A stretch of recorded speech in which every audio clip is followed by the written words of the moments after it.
Oi pessoal, tudo bem? Hoje eu tô aqui pra fazer um vídeo diferente. Hoje eu vim mostrar pra vocês os livros que eu li e reli do finalzinho de dezembro pra cá, pra março, tá? Então do finalzinho de dezembro até o final de março, que é toda essa pilinha aqui. Vocês podem achar que é muito, mas a verdade é que eu sou uma pessoa que ama ler, eu leio demais, até em função do meu trabalho, que eu trabalho com comunicação, então eu leio muito. Mas antes mesmo de trabalhar com isso, há muitos anos, eu adoro ler, desde criança eu sempre fui apaixonada por livros. E eu sei que tenho muitos seguidores que gostam, quando eu faço resenha de livros no blog, muita gente curte. Então eu resolvi mostrar pra vocês alguns livros que eu li de finalzinho de dezembro até março, e alguns livros que eu já tinha lido, mas por alguma coisa eu resolvi ler outra vez, porque eu também sou dessas. Eu passei a comprar menos livros depois que eu vim morar no Chile, porque infelizmente livro aqui é uma coisa muito cara, e as livrarias daqui não têm a mesma variedade, a mesma diversidade de assuntos como tem no Brasil. Mas eu continuo comprando bastante livros e lendo bastante coisa. Então eu vou recomendar para vocês ou contar os livros que eu li e reli, como eu disse, para ver se vocês já leram, o que vocês acharam, e até para vocês me recomendarem o que vocês estão lendo ou o que vocês gostaram, tá bem? Então, vamos começar! Esse livro, que se chama Felicidade Roubada, do Augusto Cury, eu ganhei de uma leitora quando ela esteve em Santiago e eu amei. Eu adoro os livros desse autor, eu acho que ele faz a gente pensar, faz a gente reavaliar várias coisas da vida. E é o que acontece com esse livro, Felicidade Roubada. Ele conta, assim, cada capítulo ele conta a história de algumas pessoas, em especial de um médico, que dedica a sua vida ao seu trabalho, a ser a melhor pessoa no que ele faz, mas que ele percebe que ele tem sabotado a sua felicidade. E ele começa a contar várias coisas nesse livro que a gente faz no nosso dia a dia e muitas vezes sem perceber, achando que a gente está tomando o caminho certo das coisas, achando que ser produtivo, ser perfeccionista, ter um ótimo trabalho, ter um ótimo destaque na empresa, entre outros aspectos da vida é muito importante. E é muito importante, mas o livro prova que não é tudo, que é uma coisa que a gente também sabe, que trabalho, ou condição social, ou status não é tudo na nossa vida, e que muitas vezes a vida passa e lá na frente ela cobra da gente algo que a gente não fez. Por exemplo, quanto tempo você passou com seus filhos, quanto tempo você dedicou ao seu casamento, ok, você passou anos provendo sustento para sua casa, mas quanto tempo você passou com as pessoas que moram com você? Quanto tempo você dedicou para viajar, para fazer algo novo, para descansar o seu corpo, a sua mente? Então ele conta várias coisas que são óbvias, que a gente sabe que a gente deixa de fazer pela nossa felicidade, mas ele conta outras coisas que sem perceber a gente faz e que realmente estão trazendo tudo, menos a felicidade propriamente dita. Então eu recomendo muito esse livro, Felicidade Roubada, do Augusto Cury. Um livro que eu já tinha lido, mas que eu reli desses tempos pra cá, porque eu sou assim, quando eu gosto muito de um livro, eu lembro de alguma coisa que ele citou, eu vou lá e leio de novo, que é esse livro aqui, Seu Balde Está Cheio. Ele é muito bom, esse livro, muito, muito, muito bom. Esse livro, na verdade, fala de autoestima. Então, ele compara a nossa alma, a nossa mente com um balde. E quando esse balde está cheio, a gente está feliz. E o que significa esse balde estar cheio? Quando nós recebemos elogios, quando nós somos incentivados, quando as críticas são construtivas, quando temos reconhecimento do nosso trabalho, de tudo que fazemos, ele mostra o quanto a gente está bem, o quanto a gente está evoluindo. Mas quando esse balde começa a esvaziar, seja pela nossa depressão, seja por quanto as pessoas à nossa volta nos colocam para baixo, tudo isso pode influenciar no nosso emocional, no nosso profissional, no cuidar da gente, na nossa alimentação, em todos os aspectos. Então, esse livro é um livro que eu recomendo muito para você que anda vivendo uma fase mais deprê, ou que está precisando reconhecer as coisas boas das pessoas que estão ao seu lado, ou que está precisando se amar e se responsabilizar sozinha por encher o seu balde, sabe? Então eu recomendo muito esse livro. O seu balde está cheio? É uma pergunta. E é muito legal a gente fazer essa pergunta todos os dias. Outro livro que eu amei, amei, simplesmente amei, estou recomendando muito, comprei na minha última ida ao Brasil, que se chama Quem Matou a Criatividade. Eu me considero uma pessoa criativa, até porque sou publicitária, sempre trabalhei com criação, o blog me exige muita criatividade, então o título me chamou muito a atenção, mas mais que isso, a maneira como o autor conduziu a história da criatividade, sabe? Porque ele coloca a história como se a gente fosse um serial killer que vai matando a criatividade dentro da gente. E é legal porque ele coloca elementos na história como sendo o espião, a pessoa que vai investigar, aonde aconteceu, sabe? Então é quase uma trama policial envolvendo a criatividade. Realmente é um livro bem criativo, mas é um livro para você que, por exemplo, está precisando, sabe, aflorar esse seu lado criativo, está precisando aí explorar mais isso na sua empresa, nos seus negócios, ou até mesmo em outras áreas da sua vida. Recomendo muito, porque além de tudo é um livro divertido e criativo, até no título e na condução da história. Quem matou a criatividade? Um livro que eu já tinha lido e que muita gente já recomendou, principalmente blogueiras ligadas à moda e desse assunto em geral. Eu já tinha lido, eu tenho ele em casa há um bom tempo, mas esses dias eu andei lendo outra vez porque é sempre bom, é um guia mesmo para quem gosta de moda, para quem gosta de beleza, que é A Parisiense. Eu sei que muita gente já ouviu falar, muita gente já deve ter lido, mas ele é realmente um livro bem ilustrativo e conta realmente não só o lado de uma parisiense, né? Mas também dicas práticas para você que quer aí de repente estar na moda, mas não quer cometer aqueles pecadinhos básicos, sabe?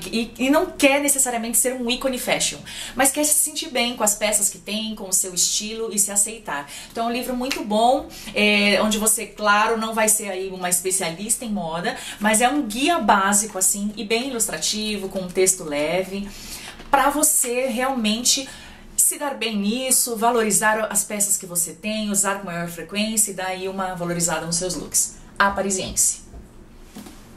Esse livro aqui, O Rápido e Devagar, foi o primeiro livro que eu li no dia 1º de janeiro, assim, comecei a ler, terminei recentemente. É um livro que explora as duas maneiras, o autor explora as duas maneiras que a gente costuma pensar, rápido e devagar.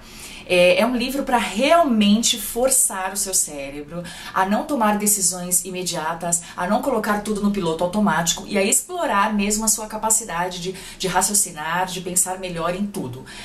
Não é um livro fácil de ler, tá, gente? É um livro grande até, mas não é nem pelo fato dele ser grande, eu já li livros maiores, mas é porque é um livro que realmente te força, assim, tem capítulos que o autor usa técnicas para você parar e ler realmente cada palavra que está sendo dita, para você fazer determinados exercícios para saber se ultimamente você tem agido pelo piloto automático ou tem realmente parado para ler. Eu diria até que é um livro para nossa geração mesmo, que foi viciada em redes sociais, que foi viciada em internet e que muitas vezes já não lê mais. Já aconteceu, não sei se vocês já repararam isso, não sei se vocês têm página no Facebook ou alguma coisa na internet, mas eu que sou blogueira percebo muito que às vezes eu escrevo um texto, por exemplo, eu estou fazendo um post, diz assim, hoje no blog um post sobre bases para peles oleosas. Imediatamente, não deu 30 segundos que eu postei a foto, alguém coloca no comentário, é para peles oleosas?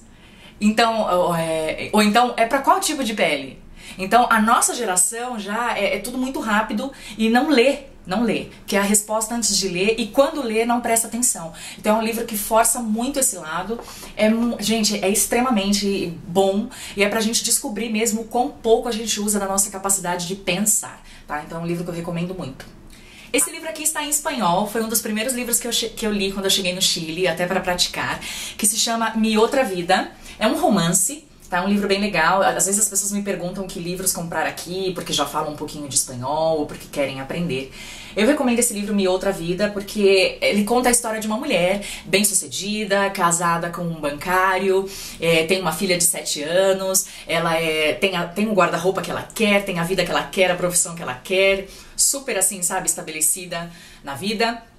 Mas, em dado momento, um dia ela acorda e começa a pensar como seria a vida dela se ela tivesse tomado outros rumos. Se ela tivesse se casado com outra pessoa, se ela tivesse escolhido não ter filhos, se ela tivesse escolhido outra profissão, se ela tivesse se dedicado a outros hobbies, sabe? Então ela começa a analisar a vida dela. É uma história bem legal e é um livro leve, assim, gostoso de ler. Eu gosto de livros assim. Então, pra quem quiser, de repente quiser comprar por aqui, eu não lembro mais quanto eu paguei, faz bastante tempo, mas recentemente eu voltei a ler porque a história é muito engraçada. E até porque falava de casamento, vocês sabem que eu casei recentemente em fevereiro. Então eu li, chama Mi Outra Vida. Outro livro em espanhol que eu li se chama De Parte de la Princesa Muerta. É uma história muito legal que conta a história de uma princesa que se chama Selma, ela é filha de um sultão. e a sua família é condenada ao exílio, e aí ela é trasladada pro Líbano, e desde criança ela é prometida pro casamento com uma pessoa, e ela não concorda muito com essa ideia de tradicional, sabe, da família escolher os casamentos, de determinar os rumos, as profissões, se vão ou não ter uma profissão. E aí no meio, assim, da Segunda Guerra Mundial, ela decide abandonar tudo, mesmo grávida, ir pra Paris e começar uma vida nova. Então ela era uma pessoa muito à frente do seu tempo, sabe, muito revolucionária. É uma história bem legal, apesar de estar em espanhol, mas pra quem quiser uma recomendação também, não sei se esse livro tem em português, não sei como ele se chama, mas em espanhol se chama De parte de la princesa muerta. Um livro muito bom, que eu já li, já fiz resenha no blog, mas eu fiz questão de trazer ele para esse vídeo, porque eu sei que muita gente que me segue tá em busca de uma qualidade de vida, de se alimentar melhor, sabe, de viver bem, saudável, de baixar de peso. E esse é um livro que eu fiz questão de recomendar aqui, porque justamente era um livro que eu gostaria de ter lido lá atrás, quando eu precisava perder 15 quilos. Eu já contei isso em vídeo, eu já contei isso no blog, dá uma procurada aqui. Mas eu não conhecia esse livro, e depois uma leitora me apresentou esse livro, amei, e aí eu fiz resenha, recomendei várias vezes já, e quero recomendar aqui hoje, que se chama Você Tem Fome de Quê?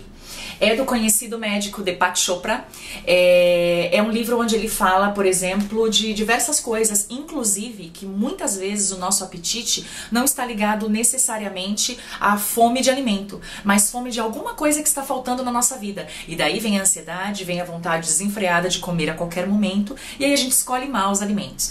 Inclusive ele também fala de, por exemplo, situações em que estamos comendo bem, estamos nos alimentando de frutas, verduras, de uma alimentação saudável, mas ainda não aprendemos a saborear esses alimentos.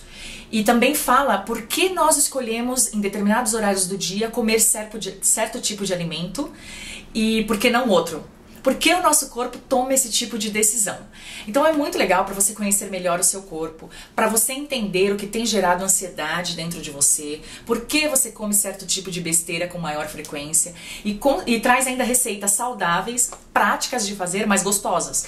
Porque muitas vezes a gente sabe que alguns livros de receitas de culinária saudável trazem coisas que nem sempre vão ser tão gostosas assim, reconheçamos. Mas esse não. Então é um livro que eu recomendo muito. Tem resenha dele no blog detalhada, se você quiser ler antes de comprar. Mas eu trouxe pra você conhecer ele, porque eu sei que muita gente me segue aqui no YouTube e não me segue no blog. Ha! Me sigam no blog também. E é esse livro aqui, ó. Você Tem Fome de Quê? E o último livro que eu li nesses dias é o livro da psicologia. É uma série de livros, tem vários assuntos, essa mesma coleção, e eu li esse sobre psicologia. Vocês devem ter percebido que vários assuntos de psicologia me interessam muito. Então esse foi um livro que eu li, ele é bem ilustrativo, conta a história de várias coisas. Eita, tá caindo tudo que tem dentro do livro, mas tudo bem. E é um livro que eu li bastante durante esses meses. E eu recomendo muito para quem gosta do assunto, porque apesar de ter muita ilustração, ele é um livro assim bem teórico. Os principais pensadores, o que cada um deles criou como filosofia, não sei se eu posso chamar assim, dentro da psicologia, a sua teoria, o que cada um pensa, coisas realmente físicas, anatômicas do seu cérebro. Então é legal para quem curte esse tipo de assunto. Bem, gente, esses eram os livros que eu queria mostrar pra vocês, que eu li do finalzinho de dezembro até o finalzinho de março. Alguns eu reli, como eu falei pra vocês. Eu gosto muito de ler, não se assustem, então de vez em quando eu vou mostrar essas coisas aqui pra vocês. E sim, mesmo tendo me casado em fevereiro, mesmo tendo feito toda a minha decoração, mesmo tendo me dedicado a um monte de coisas, eu continuo lendo. Eu acho que é super importante isso pra gente.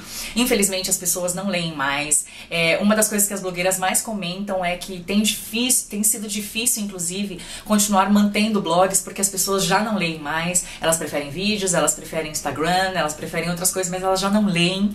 Então é muito importante a gente voltar a criar esse hábito. A sabedoria que vem dessas páginas, a gente não encontra de outra maneira, elas ajudam na nossa vivência, elas tornam a nossa maneira de falar, de pensar, de agir muito mais culta, muito mais informativa. E, sabe, gente, conhecimento. Tudo que você tem na sua vida, um dia você vai perder por algum motivo. Seja morrendo, seja porque a fase passou, seja porque não se encaixa mais no que você está vivendo agora, seja, enfim, por uma fatalidade. Mas aquilo que você consome em termos de conhecimento, isso vai com você pra onde você for. Então não perca essa chance. E comentem aqui se vocês gostaram desse vídeo, se vocês gostaram, dê um curtir pra mim, mas principalmente deixem aqui nos comentários o que vocês têm lido, o que vocês têm gostado, tá bem? Eu vou gostar de saber e com certeza vou procurar pra eu ler também. Um beijo e até o próximo vídeo.